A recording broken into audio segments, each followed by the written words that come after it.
আন্তর্জাতিক অপরাধ ট্রাইব্যুনাল সাবেক প্রধানমন্ত্রী শেখ হাসিনা সহ পলাতক আসামিদের হাজিরের জন্য জাতীয় পত্রিকায় বিজ্ঞপ্তি প্রকাশের নির্দেশ দিয়েছে। টিএফআই জেআইসি সেলের গুম, খুন এবং জুলাই আগস্টে সংগঠিত মানবতাবিরোধী অপরাধের 3টি পৃথক মামলায় এই নির্দেশ দেওয়া হয়। বুধবার সকাল 8:30টার পর ট্রাইব্যুনাল 1 এর চেয়ারম্যান বিচারপতি মোহাম্মদ গোলাম মুর্তজা মজুমদারের নেতৃত্বাধীন 3 সদস্যের প্যানেল এই আদেশ দেন। অন্য সদস্যরা হলেন বিচারপতি মোহাম্মদ শফিউল আলম মাহমুদ এবং অবসরপ্রাপ্ত জেলা ও দায়রা জজ মোহাম্মদ মুহিতুল হক এনাম চৌধুরী। সকালে 3 মামলার উপর শুনানি শুরু হয়, যেখানে প্রসিকিউশনের পক্ষে উপস্থিত ছিলেন চিফ প্রসিকিউটর মোহাম্মদ তাজুল ইসলাম। তিনি প্রেস ব্রিফিংয়ে জানান, 3 মামলার মোট 15 আসামিকে আইনশৃঙ্খলা বাহিনী গ্রেফতার করে ট্রাইব্যুনালে হাজির করেছে। র্যাবের টিএফআই সেলে গুম ও নির্যাতনের অভিযোগ দায়ের করা মামলায় 17 আসামির মধ্যে 10 জনকে হাজির করা হয়।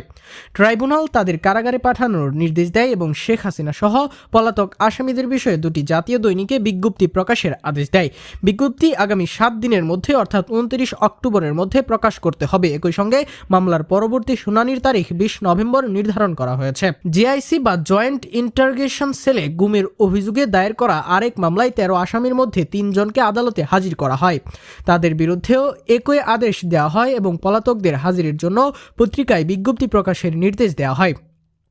এই মামলায় পরবর্তী শুনানির তারিখও 20 নভেম্বর ধার্য করা হয়েছে।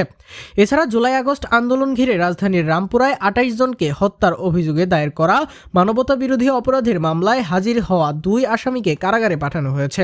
তবে পলাতক 2 আসামির ক্ষেত্রে বিজ্ঞপ্তি প্রকাশের নির্দেশ দেওয়া হয় এবং শুনানির পরবর্তী দিন ধার্য করা হয় 5 নভেম্বর।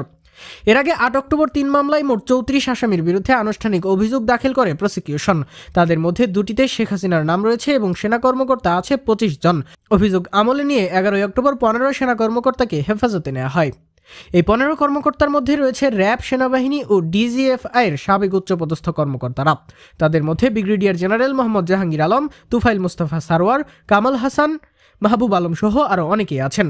এদিকে সেনা কর্মকর্তাদের ট্রাইব্যুনালে হাজির করা ঘিরে রাজধানীর গুরুত্বপূর্ণ এলাকাগুলোতে কঠোর নিরাপত্তা জোরদার করা হয়। কাকরাইল, মৎস্য ভবন, পল্টন সহ বিভিন্ন স্থানে পুলিশ, র্যাব, বিজিবি ও সেনাবাহিনীদের সদস্যদের মোতায়েন করা হয়।